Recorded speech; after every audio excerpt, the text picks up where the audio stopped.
Hey, everybody, welcome back to the Workplaces podcast. And today's episode dives into a challenge that so many business owners face but rarely talk about openly. Hitting a wall after early success. It's what our guest Bruce Baker calls the growth gap. Bruce is the founder of Workplaces, a coaching and consulting firm that helps business owners go beyond the grind to actually build scalable, sustainable companies. With decades of experience across Fortune 500s and fast-growing startups, Bruce has seen it all. Today, we're going to unpack what really causes businesses to stall and how to get out of the trap of doing more with less.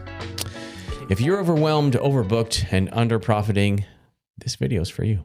So let's dive right in. What's the biggest reason that small businesses hit a wall when they're trying to grow?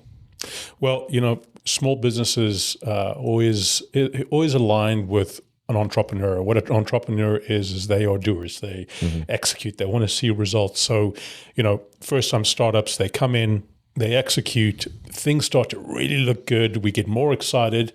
Not to say there aren't challenges, but we get more excited. We start to see traction and volume increase in the business. And then that proverbial wall, we hit like a sledgehammer, right? And we start to experience volume, but more overwhelm. And as that overwhelm grows, we start to become paralyzed. We start to lose clientele or customers. We start to annoy our team members, whatever the symptom or outcome is. Right. And unfortunately, the outcome is I don't know where my cash is going. I'm not too sure why people are so frustrated. I can't keep my clients happy anymore like I did 6 months ago, whatever the case may be. And that's ultimately the reason why and what we see. So why that happens? Well, structure, process, right? Making sure that you're not the only guy in the room thinking that you need to be the only guy in the room making your business happen. Hey, Bruce, can you paint a picture of what that chaos looks like for a business owner that is stuck in the growth gap? Yeah, as I alluded to earlier on, or at least in the first part of this discussion, is again, I remember a client of mine back in the day saying, "Bruce, I know I'm making money, but I just don't know where the money is going. I don't know if I'm profitable, or alternatively, you know what? I'm hiring employees. I think I'm doing the right thing, but they seem to want to work for themselves and not work for the business, not work for me." And what we find is these things mount over and over again. So eventually the founder or the owner of the business starts to see it as one big blob of emotional mess, right? I can't do this right. I can't keep things going. I'm either going to give up or I'm going to try something different. And the trying something different, unfortunately, is just another reaction to say, well, you know what? These days it's all about AI, right? So you know what? I think I'm going to invest in this AI system, right? Yeah. And I'm a huge advocate of AI, but at the end of the day, it's adding problem on top of problem on top of problem, and there doesn't seem to be a way out. It's always the good old saying: if you're digging a hole deeper and deeper and deeper, the one way to get yourself out of it is stop digging. Yeah, exactly. Yeah. So that's what we see for sure. So why do you think this happens? Is it just bad planning or is it something else? It is, I want to say bad planning, but, as I say to a lot of entrepreneurs out there, you're not a bad planner. You're not a lazy person. You're not, apathetic, or whatever the unnurturing word or term you want to use for yourself. This is a time to nurture yourself and strengthen yourself as you grow your business. But it's more it's more an emotional thing. It's a behavioral thing where people react. So our minds are driven, at least 80% of the time, are driven by a flight or fight response. So what happens in this case is whatever the response is, we tend to react, and that reaction, it's like a saw, right? Every time you scratch, every time you mess around with it, right, it becomes worse and worse and worse over time. So, like I've said in previous discussions we've had, Trevor, is stop for 5 minutes. Don't respond emotionally and think about what's going on. And what you'll likely find is that the symptom remains the same, regardless of what you do. And if you're going to continue to do the same thing that doesn't work, it's time to stop, pause, and think about what you're doing. Right. Purely behavioral. So how do you help clients break out of this cycle? It's a difficult cycle to get people to break out of, but that's what we're here for. Anybody that needs to break out of the cycle is what you're saying to them when you try to reason with people. What you're saying is whatever you're doing right now, and most of the time it's working their buns off. Whatever you're doing right now, stop. And to tell a person to stop doing what they're doing right now, which is essentially what they've justified as their means of survival in their business and for themselves, you're telling them not to do that anymore. And even if it's for 5 or 10 minutes to think about it, it's still a threat naturally to anybody, not just a business owner, to anybody. So it's about reassuring, and this is the crazy part, is it's easy for a person that is not in that crisis to see that there is an opportunity for them to stop and think. But once they see it, and once we give them that comfort to say, take 5 minutes and let's just have a quick discussion about this. In actual fact, I did this yesterday with a client in a bit of a crisis.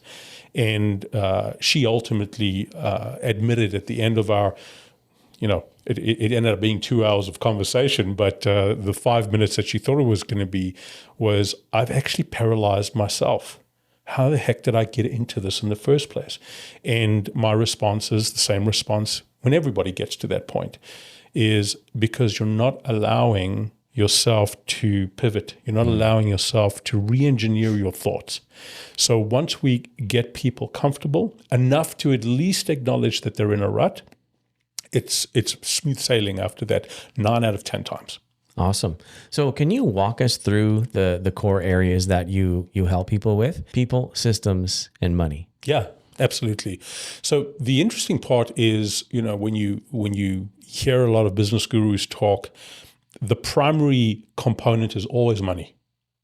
And, with respect to, of course, anybody that's out there being... It's the measuring stick. It is. It is. Money is the outcome. Yeah, Right?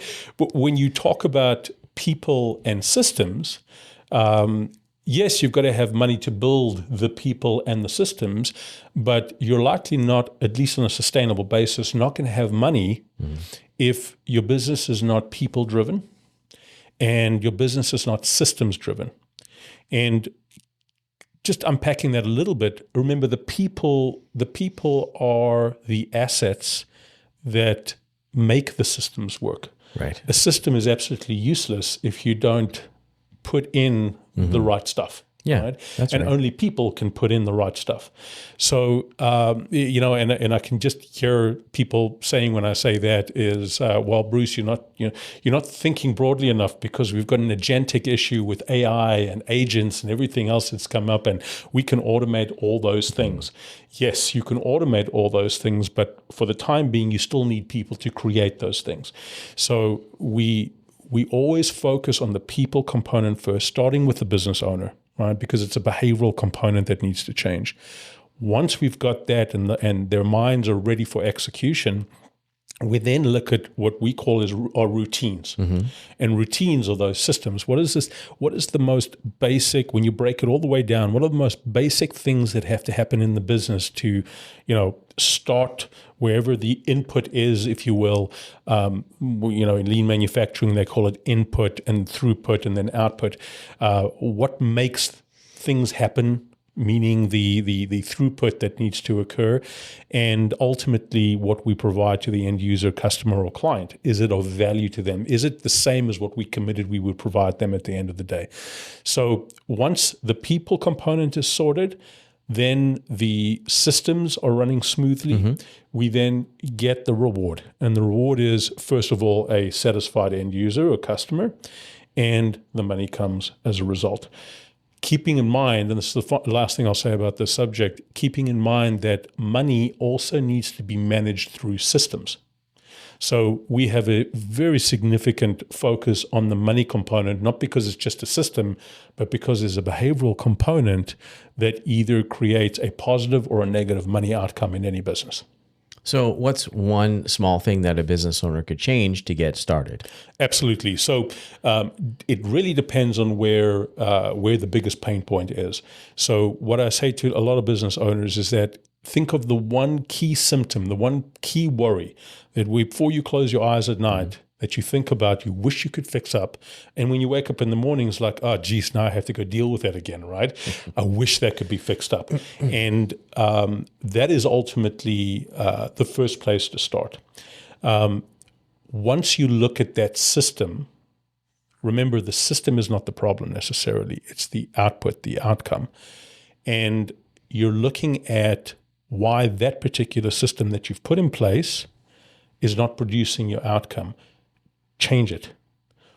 Put it in, and don't think about this in your head. We all have an overly optimistic ability for us to actually, put that in. Think that we know what we're talking about when we keep it stuck in our heads. On a piece of paper, on a whiteboard, work through each step. Once you've worked through each one of those steps, give it a try. Test it. If it fails, so be it. Go back to the whiteboard, put it out, and make sure that you are filling in the gaps, because there are gaps that you just not be seeing at the moment. Yeah, no, that makes a lot of sense when it comes to, systems. It's all about, finding the holes. Where's the problem? Where does it occur? And revising it and going back at it again. Experimentation, almost like the scientific process. Absolutely. Yeah. But again, people say, well, I don't have time to experiment. You don't not have the time to experiment. You got to experiment, right? Yeah. Well, it goes back to the definition of insanity, doing the same thing, expecting a different result. Yep. If it's broken, it's got to get fixed. Absolutely. Bruce, what kind of mindset shift needs to happen to really build a business that scales? Yeah, absolutely. It's the biggest and most important component is shifting from you being the doer, right? And it never fails. You being the doer to being the architect. Yeah, right? Or that's a big one. Yeah, or the designer, if you will. Right. I never forget one CEO, one CEO had said to me, Bruce, we were just going through a process flow map that we did on his whiteboard. And, on the one hand, he was ecstatic because he thinks like, wow, I've got all these resources, these people, and we've put them in these places, and this is fantastic. And then he asked me the question, he says, okay, now what do I do? So I said, you know what, you see those little arrows that connect all those boxes? That's your job. And long story short, I try to explain to him or emphasize to him is that you are the glue that keeps those pieces together, that oversees the ongoing flow between those pieces to make sure that the outcome is what you want it to be at the end of the day. But you are, number one, the key architect of that primary business flow. But also understand that flow, it's not just something you put on the whiteboard. Each section of that flow has subsystems, right? And subflow items. So you're the one that needs to see how it moves. You're the one that needs to adjust how it moves. And most importantly, as a leader, you are the one that needs to facilitate and nurture the communication and the interactions of the people that actually fill those tasks or roles. Making sure that all works together is absolutely critical. Bottom line, once you can shift your mind from I'm going to have to do it, or I'm the one that does it, or very popular one, or I hear all the time is that, you know what, I can do it, it's going to be quick, I may as well just do it, right? And what people don't realize is that it compounds because there's so many things that you can do. That's why you started the business in the first place. Yeah. But moving from that kind of mindset to saying, what asset or assets do I have that actually do that for me? And most of the time, that's a human asset. And on top of it, and I sound like a stuck record, is the only growing asset you have in your business. It's an opportunity to develop and grow that to become really powerful and effective. Yeah, well, it comes down to leverage. Yes. Right? You're leveraging other people's capacity to build a business, to make better systems, to make a better and growing, thriving business. Yeah. Because we can't do it all ourselves. No. It's impossible. And you, as you said that, you just piqued another thought in my head, which it's trust. And I know we're not talking about people management or leadership today, but if you have a problem of trust and you're not trusting your employees for whatever reason, that needs to be sorted out like yesterday, right? You've got to trust that they can do it, and you've also got to be open to the fact that they're going to make mistakes.